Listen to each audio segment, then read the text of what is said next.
Naaraw, ay tinitinda mo. Sir, Hindi, sir. pili makita. Puti. Mangga.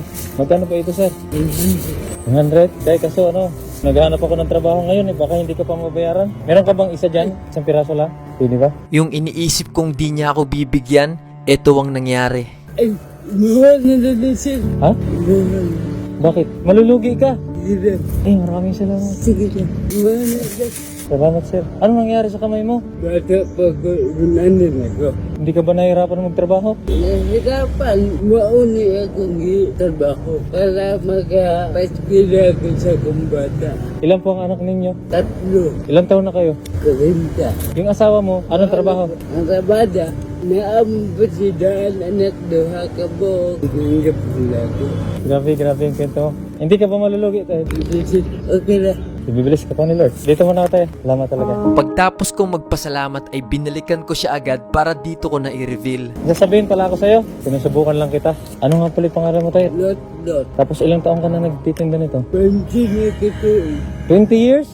Saan mo kinukuha yung lakas mo tayo? dun sa taas. Meron akong ibibigay sa'yo kasi mabait ka sa akin eh. Sandali lang. Meron akong dalang kahon dito. Ito yung bibigay ko sa'yo tayo.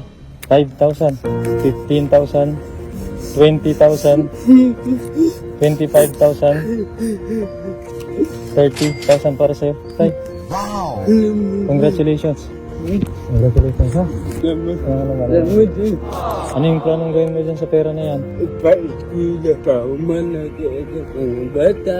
Samot na dilir ka. Akong bata, magdadil tayo ilaskot. Magkapalit ka ng sinina. Sapatos. Sinagong. Grabe. Salamat isip. Ano yung mensahe mo sa buong mundo o sa mga tao? Mga tao na pananggamot. Manood ang ginoon at mga bisag. Ang sapa yung apan sa iyong lawas. Ayaw ka mong pag-surrender. Laban dito. Palihala ko. Sampit na mo sa ginoo. Magpasalamat ka. Magkapalit ko. Uniforme. Uniform. Sapato. Salamat ko. Jesus.